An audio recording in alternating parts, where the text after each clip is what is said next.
Tonight on Reporting Scotland, chaos in the Commons. SNP MPs walk out of Prime Minister's questions following a dispute with the Speaker. Ian Blackford, why are you walking out today? I'm not walking out.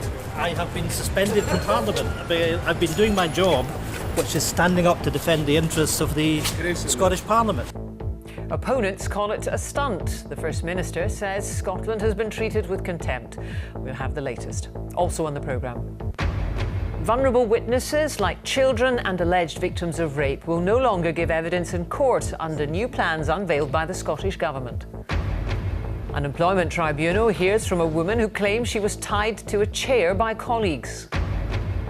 Curbing drunk and abusive behaviour on board aircraft. Staff and police at Glasgow Airport crack down on unruly travellers. Don't mind them having a drink, but if they're overdoing it, I just don't agree with it, because you've got to sit in the plane and listen to them.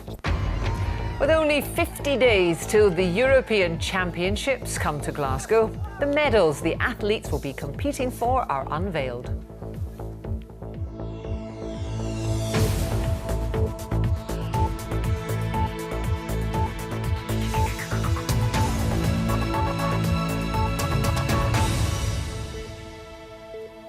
Good evening. There were chaotic scenes at Westminster as the SNP walked out of the House of Commons in protest over Brexit. It followed a dispute between their Westminster leader, Ian Blackford, and the Speaker. The UK government dismissed the move as a stunt, claiming the Nationalists were trying to build support for another independence referendum. Here's our political correspondent, Andrew Kerr. The famous St Stephen's entrance was where the SNP staged their exit. Ian Blackford, why are you walking out today? I'm not walking out. I have been suspended from Parliament. I've been doing my job, which is standing up to defend the interests of the Scottish Parliament. What happened last night is an attack on democracy. We faced a situation where the Conservative government, without debate, without Scottish voices being heard, have pushed through amendments to the withdrawal bill that will result in powers being taken from the Scottish Parliament. He got to this point after a row in the Commons. The SNP were furious that just 15 minutes had been set aside for devolution in marathon Brexit votes yesterday. The Prime Minister silenced Scotland's voice. It is not the case that this is in any way a power grab.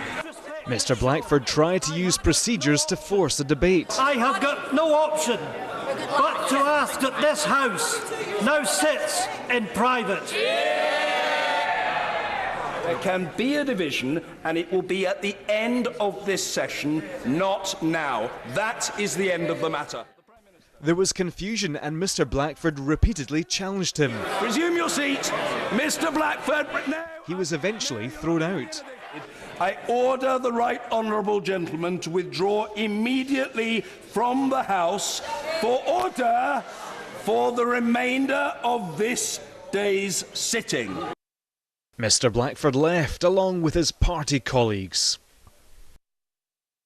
These are extraordinary scenes, the SNP really trying to make their voice heard. This walkout will go down in parliamentary history. Of course, 3 decades ago, a similar tactic, a young Alex Salmond, disrupted the budget. In the modern world of round-the-clock coverage, the SNP did the media rounds. The UK government joined in the fray.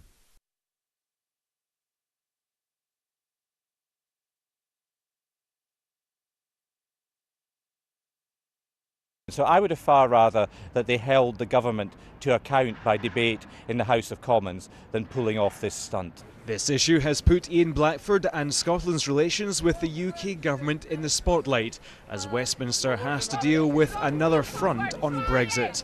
Andrew Kerr, Reporting Scotland, Westminster. Well, apologies for some of the sound problems on that report. At Holyrood, the First Minister said Westminster had treated Scotland with contempt and that the row had inevitably damaged relations between the Scottish and UK governments.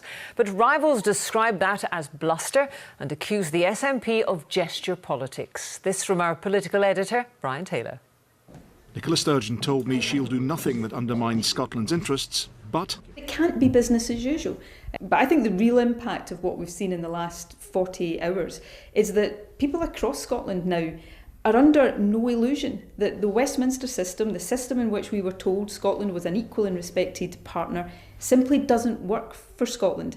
Our interests have been ignored. The voice and the views of the Scottish Parliament have been completely cast aside. And what was witnessed in the House of Commons yesterday and again today, I don't think will be quickly or easily forgotten by people across Scotland. The First Minister says she'll now look for ways to press the case upon the Prime Minister.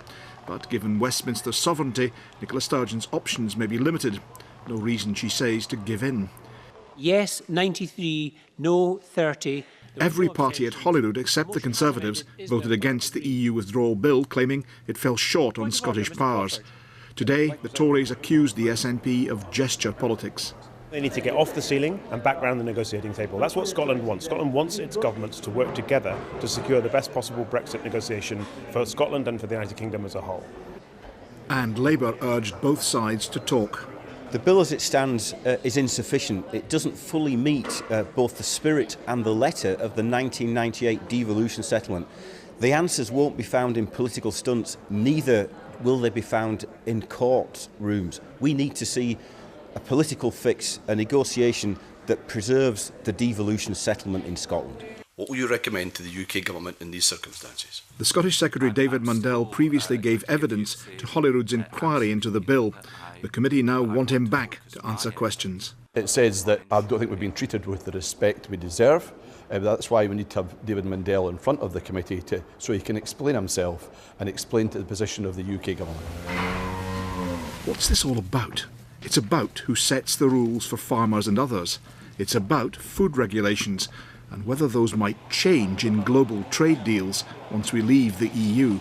But right now, it's also about a power play conflict between two parliaments. Well, let's get an overview from those parliaments. Brian Taylor is at Holyrood and David Porter's at Westminster. David, let's start with you. The SNP achieved a lot of publicity today, but will it achieve a change of policy? Jackie, after all the events of today, I think it is fair to say that people are paying far more attention to what the SNP is saying tonight than perhaps they were 24 hours ago. Here at Westminster, a mixture of surprise, anger and privately, in some cases, admiration for what the SNP have done. Surprise, no one saw this coming, including the Speaker, John Bercow. Anger because some people say it is a political stunt, and privately admiration because a lot of MPs concede that the SNP has managed to get headlines for its cause that it hadn't done in the past. There is anger at the highest levels of the SNP. They are livid about what they see as the Scottish Parliament being sidelined by Westminster. The UK government says, no, that is not the case. We are doing what is in the devolution settlement. Where does this go now? Well, today representations were made to the Prime Minister from the highest level at the SNP. Also, as well, tomorrow, David Mundell, the Scottish Secretary, will make a statement to MPs on Brexit and devolution. Will it change anything? I wouldn't bet on it. Thank you very much, David. Well, Brian, the SNP is being accused of using this to help reignite its independence campaign. What's your view? There's two elements to this. There's the government element and the party element, the electoral element. I don't think there's very much the Scottish Government can do to pursue this case. They will make representations, they will argue with the Prime Minister, but in terms of Westminster's sovereignty, I think what Westminster says it wants, it gets within the current structure to some extent. But in terms of the electoral campaign, we heard this afternoon the SNP recruited 1,000 new members only this afternoon as a result of the Westminster controversy. They're of course pushing that along with an email to supporters and potential supporters, drawing attention, highlighting the question, does that mean this was entirely an orchestrated stunt? No, I don't think it does. Certainly the SNP are adamant that that is not the case. Are the SNP trying to exploit this politically? Of course they are. Welcome to Scottish politics, but you have to look at the other side of the equation as well, the actions of the UK government. As David Porter says, David Mundell will now spend nearly an hour tomorrow explaining why they couldn't allocate an hour yesterday to debate the question of Scottish powers within this bill. The SNP have seized upon that. You know what? There were huge matters being discussed in response to the Lord's amendments on the EU withdrawal bill. You're talking about the customs union. You're talking about a further substantive vote of the Commons. Was there really no room within all of that for discussing an issue which the UK government themselves said was important, that question of Scottish powers. If they'd been really, really important, if it had really, really mattered to UK ministers, they would have found room. Brian, thank you very much, and thank you to David at Westminster. Other news now. Children and rape victims will no longer have to give evidence in a courtroom.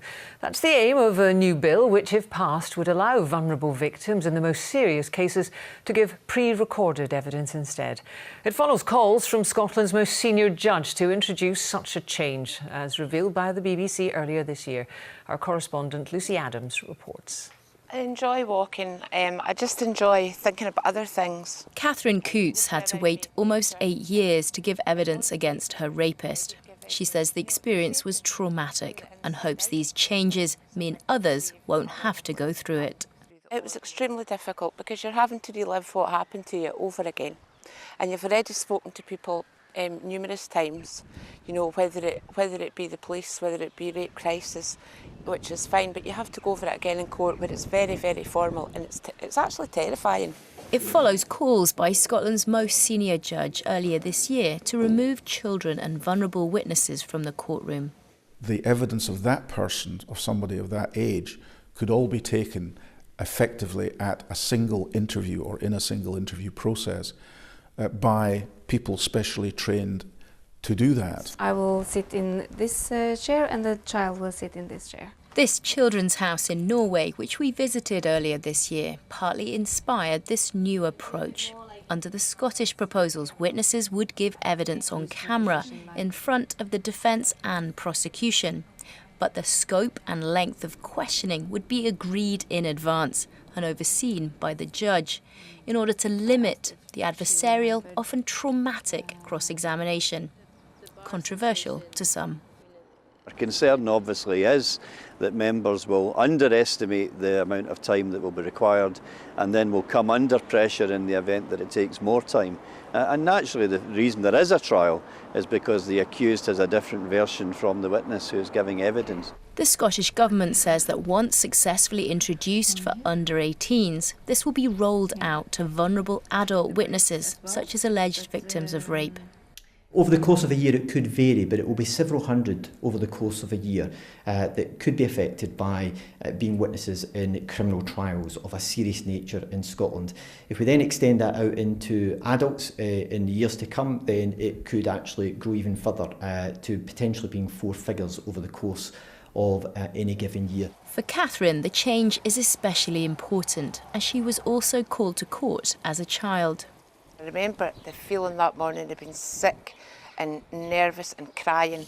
She hopes change is not far away, but it'll be up to MSPs to decide. Lucy Adams, reporting Scotland. In the last few moments, it's been confirmed that a pilot whose helicopter crashed into a loch in North Uist has died. The 58-year-old man was reported to have been carrying out work on a local fish farm. Well, let's cross to Ian McInnes, who's near the scene. The weather's pretty bad and that's playing havoc with our communications. Ian, do we know anything more about the circumstances surrounding this accident?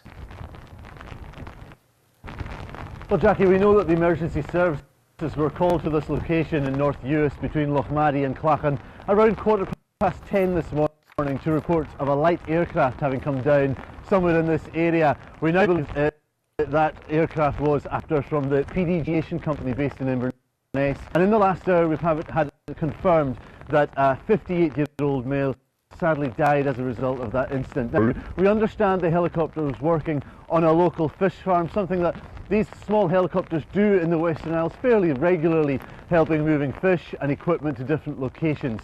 Now, the Air Accident Investigation Branch are making their way to Uist as we speak, and we understand that they're going to be starting their investigation as soon as possible to try and find out exactly what happened and what caused this incident. And it's something that's left this community really quite shaken by what's happened.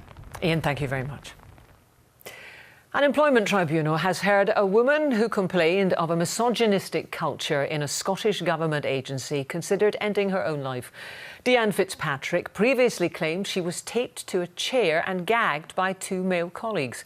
She said the restraint took place amid years of harassment at Marine Scotland's Scrabster office. Rebecca Curran was at today's hearing. Rebecca.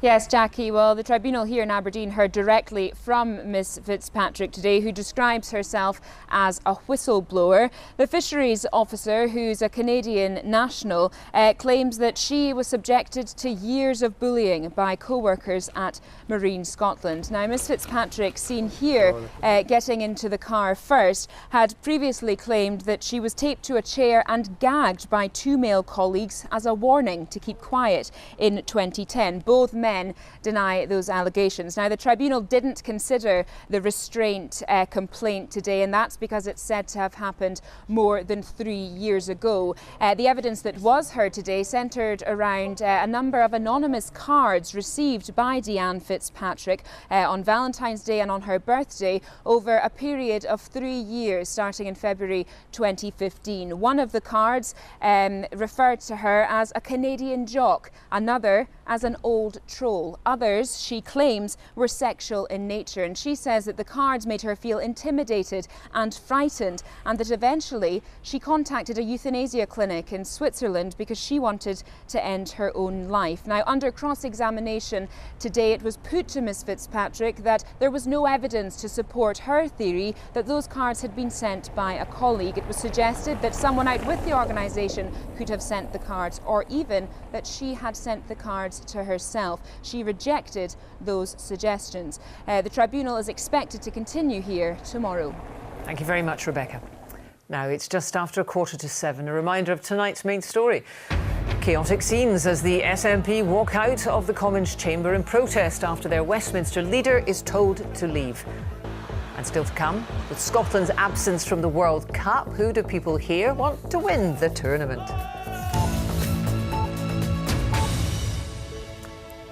For people who come to live in Scotland from other countries, it's not always easy to integrate if you don't speak the language or know the culture. Well, today saw the launch of an organisation run by a group of mothers from Glasgow's African communities. Its aim? To help young people build better lives and stay out of trouble. Suzanne Allen went to meet them. These women hold the key to this project's success. Their role is to listen, support and help young people from Glasgow's Horn of Africa communities integrate into Scottish life. There are a lot of mental health problems. For some, there's still a stigma around talking about it. We go to their houses, we talk to them, we tell them to come outside, see what is going on in the world, know that mental illness is not a problem. So you see a lot of mental health yes, problems? Yes, a lot. Is that because people don't really leave their house very much? Yeah, they don't have the isolation. Fadumo Madi says a lot of her time is spent explaining equality in marriage to women. The women, they think they have no rights in the house. The husband, they have rights. And like we are here, we're not women, they come first. And we try to teach them that you have your right. It's estimated there's 3,000 Somali people living in Glasgow. Police Scotland are involved too, but in a prevention role. It's one of these old adages that if society is not engaging with people, then criminality may. So part of our preventive work is to engage with these young people, to give them the opportunities to look at their education, to look at their health. Can they get access to sport? Can they get access to transport? These kind of things. The Scottish Government is putting £60,000 into the project for 2 years. And it's making sure that those services are culturally appropriate. So, for example, we know for Somali families, the mothers are really important in helping to support young people. Originally from Congo, Jonathan moved to Scotland with his parents aged 4 and has just finished a law degree. If these communities are able to come to Glasgow and just come to an understanding of what it is to be these new Scots, it helps with just the economy, the Scottish economy, the Glaswegian culture. It helps to sort of bridge the gap to eventually create, a new Scotland, like a new Glasgow. This is more than a coffee shop. It's a place to be part of a community. Suzanne Allen reporting Scotland, Glasgow. Getting into the holiday mood should not mean getting drunk and abusive. That's the message from staff and police at Glasgow Airport, who say they will be nipping such behaviour in the bud. Aileen Clark can tell us more. Wearing your best wedding hat to check in, an inspired idea to stop it getting crushed in a case. But it's more than headgear which can get spoiled on some flights, which can quickly turn into rowdy affairs. At Glasgow Airport, this publicity campaign is warning travellers of what could happen if they indulge in too much high spirits or wine or beer before departure. There was a group of hens that arrived this morning off on a Palma flight, and they arrived early morning already having consumed a lot of alcohol. So the message goes out, the bars refuse alcohol, and then they get on that flight and they're absolutely fine. The commercial director at the airport is French. He accepts that here many more people will have a drink before takeoff to get them in the holiday mood, but he says it's knowing when to stop. So we don't want people to stop their behavior because it's part of the culture. But what we want is that they think twice before having the one too many drinks that makes them behaving in a different way. The excitement of going on holiday mixed with too much alcohol causes most of the bother in the airport, police say. The vast majority of passengers are well behaved, and there was support for officers intervening quickly with those who aren't. If you're a passenger sitting next to somebody who has too much to drink, it is quite an uncomfortable journey. It's unpleasant, and all you can hope for is that they fall asleep fairly quickly. Don't mind them having a drink, but if they're overdoing it, I just don't agree with it, because you've got to sit in the plane and listen to them. Oh, it's only really happened once, and that was coming from Glasgow, and it's not nice, it's embarrassing, and you've got small children on the flights, and no, it's not good. What they're hoping here is that the message will get through, that when it comes to booze, over-enthusiastic preloading is really not the best plan for pre-boarding.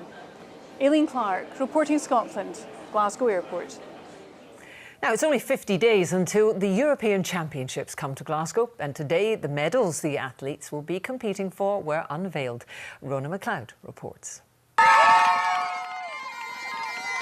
The European Championships are just 50 days away. The top European athletes will come to Glasgow for 11 days of intense competition. And revealed today, the medals. These are the prize that over 4,500 athletes will be chasing in 188 medal events across the 7 sports. And each medal features the crystal logo design of these championships. And triathlete Mark Austin's looking for more success, targeting the Glasgow medal podium after his bronze at the Commonwealth Games.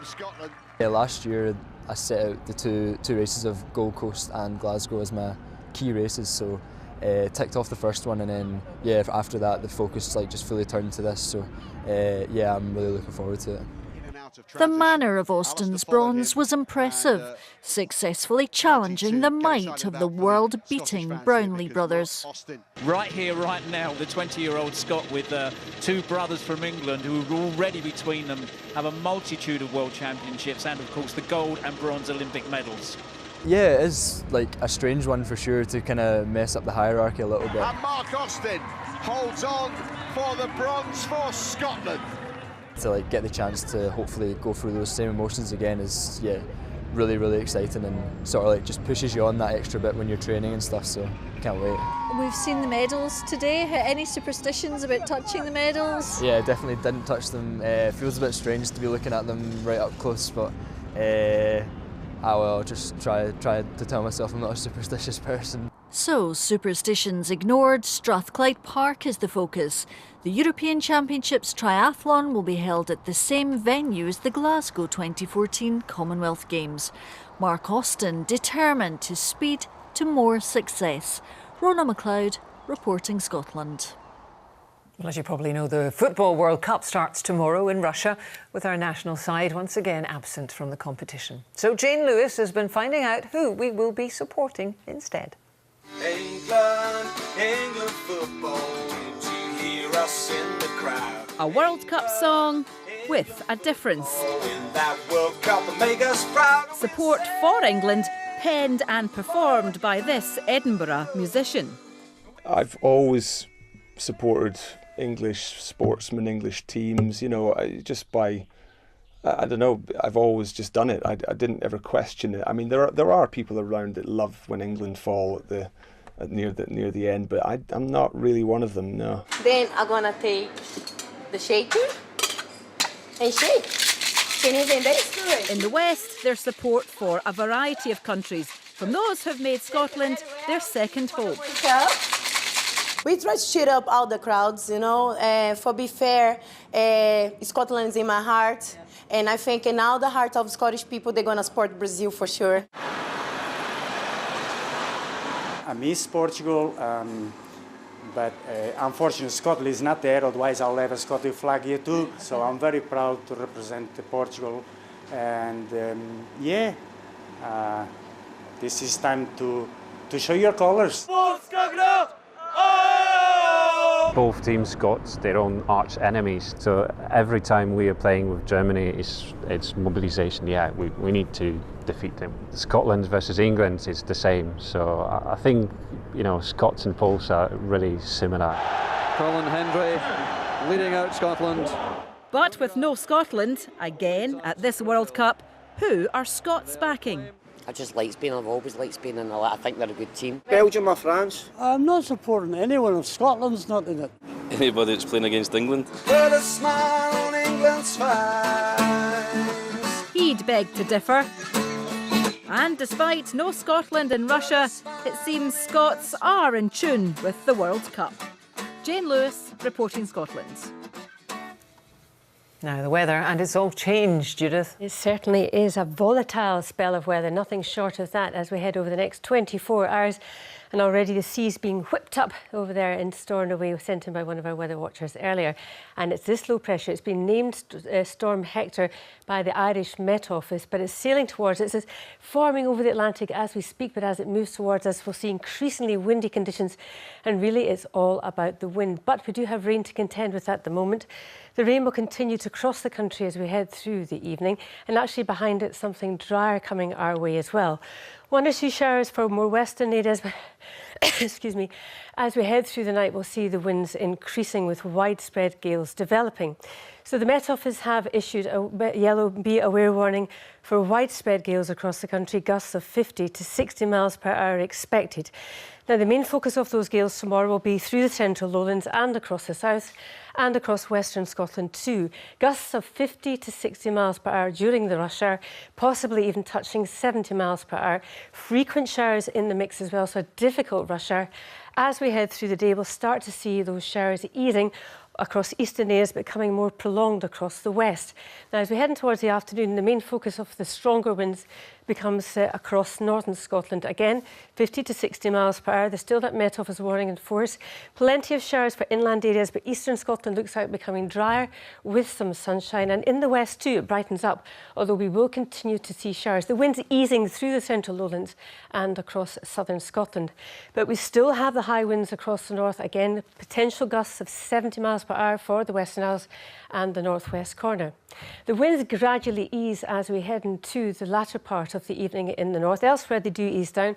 Some showers for the west. If we look at the pressure chart, you can see more of a straightforward westerly on Friday. We'll see some quite frequent showers in the west tomorrow night. Then on Friday, a much calmer day. The wind's not so strong, but still plenty of showers in the west and a cool day with the best of the sunshine and the driest conditions in the east. That's your forecast.